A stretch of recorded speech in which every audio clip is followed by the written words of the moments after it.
For sure. Yes. I put my heart in it so you can hear my soul cry. But it's all happy now as I have a guiding light. Listen, don't fight. You can look at your watch. And I don't mean might. I take over and it's on sight. I need your attention and your insight. It's your wisdom that I'm after, you see. I like the frequency and your wavelength you bring to me.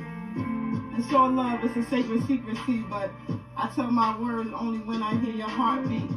Where you at with it? Can you come across? Can you put your messages in lacrosse? I mean, can you put it any type of way? Just make sure that it flows this way. Greetings, everyone. It's a little snowy out here today up here in central New York. I got a little air, it's a little chilly in my car, but I wanted to come and do a video for the Forgotten Ones. I'm overdue, and there's some things I need to tell you guys. I may have indirectly in other videos, but so as someone who have been experienced post-release issues with work, I'm concerned not only for myself, but everyone that must come home that has a felony or is out here already with a felony that may be struggling. And so I want to bring some attention to it. I call myself beating the drum. We're the Forgotten Ones. We're at the bottom of the totem pole if we're on the pole at all. Like, who cares? About people that's coming home from prison. But I contend and I argue that you should care. We should care. And if you want to separate yourself from those that have loved ones inside and you think you're different, you're better, then you should care. All right? But there's no you and me, it's we. Okay? Because if somebody commits a crime, he's not going to stop and ask you, are you in prison before? Or no. They're just going to come at you, if they're hungry enough and they want to eat. And that's at the end of the day, that's what our interest is. That should be our interest. That people, when they come home by the hundreds and the thousands, we need to make sure that they have that there's an opportunity for them to get equal employment and housing, because it's tough out here. And so you take a person that just came home from spending years in prison for committing a crime and tell them there's no opportunities for you, because that's what we're saying in so many words. There's no opportunities for you to get the type of work you want, equal work and equal housing because of background checks. Then what's the alternative? Go back out in the street. So in any event, what I'm thinking about doing is I'm reaching out to people and asking if I were to go to the legislature with this and try to present a bill, what's the process? Because I think that's the best thing to do. We need to get some lawmakers involved with this issue. Bring light to it, and maybe even some results. But at least bring light to it, even if we don't get the bill that we want. At least we'll get some attention and maybe some other type of assistance. But we have to do something. And so this is the drum that I'm beating. And I reached out to someone that is working in the legal way. And so they're going to reach out to somebody. And we're just trying to feel out, like, everybody thinks it's unique, it's distinguished, or something different. And it definitely is. No one is addressing it. So that's attractive to people. People want to get on issues that have merit and that no one has addressed. So that's what this issue presents. This is huge. And it has merit if it's presented right. And there could be some major changes with some bills. I'm trying to get them to say that people coming home from prison are disabled, and therefore we deserve the rights of everybody else that's disabled. Right? Why not? We're citizens of this country at the end of the day, no matter whether we committed a crime or not. We're saying billions and billions of dollars to how many different other countries? We're just talking about the Ukraine right now, but we're been giving aid to all types of countries at all times, constantly giving aid. What about those that's your citizens that made a mistake and that paid the price that you said? This is the debt you owe us. We pay the debt, now what? We don't owe you nothing, right? So let's move forward. We're still citizens. We were born here. I was, at least. So, and I paid taxes. That's why I'm retired. I'm so scared. I paid taxes. I worked. I was a tax-paying citizen. And I want to continue doing that. Give me the opportunity. Give those that wanted the opportunity. That's the drum I'm beating. There's no opportunities out there. We have to get. So this is where I'm going with that. And I'm just trying to consider if it's worthy, because when you get involved with politics, you got to be patient. There's red tape. You got to keep, is it worth it? I think it's worth it. Somebody has to stand up. And this is what I'm thinking about doing with that. And the more that I face being judged by people, the more I'm like, I have to really fight for the people, because it's really bad. It comes from unsuspecting places. It's just like some people just, it's a self thing, right? And I get it, because I'm struggling with myself. When I hear that word myself, that word self is not as simple as just, oh, myself. No.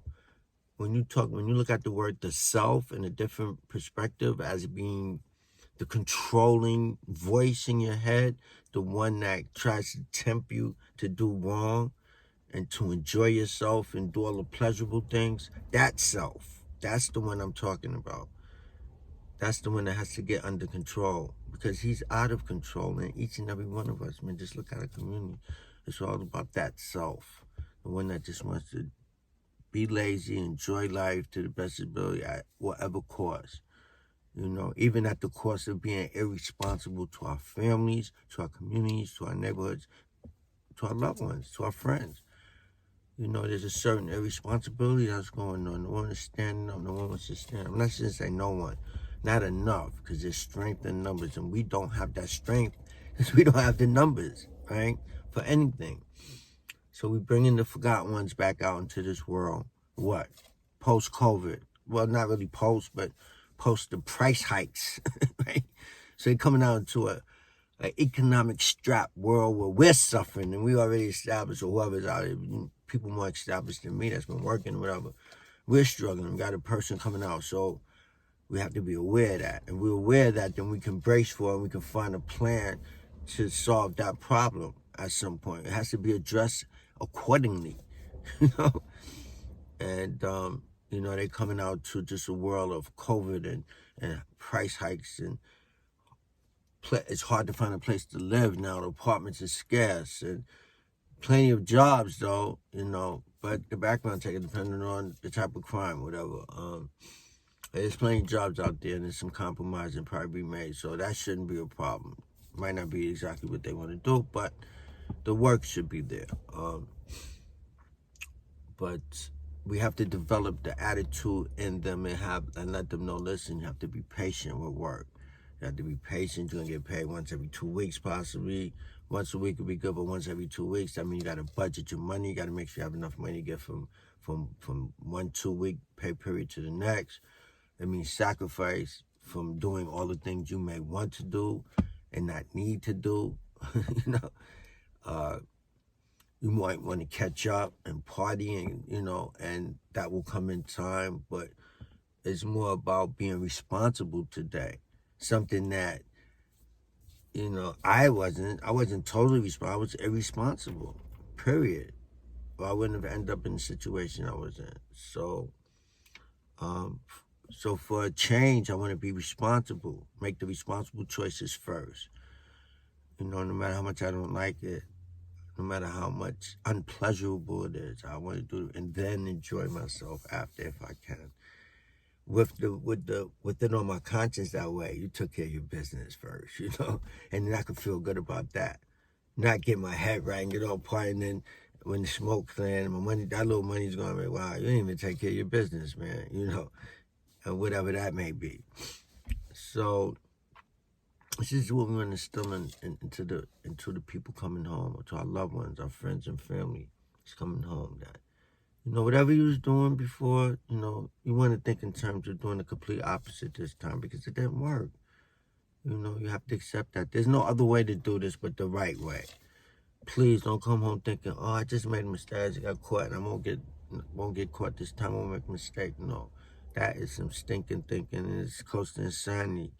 Doing the same old things, expecting different results. So we want to start having that dialogue with them. And we may have to do that. We may have to dialogue with them to convince them. Some people is not going to accept it right off. You know, some people might tell you, yeah, but in their heart they're saying something different. And some people may really accept and say, no, I'm not going back to the street. So you're going to have variations. But the ones that's tempted to go back, it may take a little work on our part to convince them. It may take more than one conversation. It may take evidence. We have to show them newspaper articles, examples, go back in the past, something to convince them. You know, we may have to make a more concentrated effort with some more than others.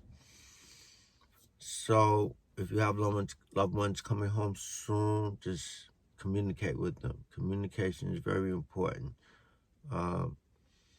I think the best way to support someone at first is to prepare them for what they're going to come home to and what's expected of them if they come in to live with you.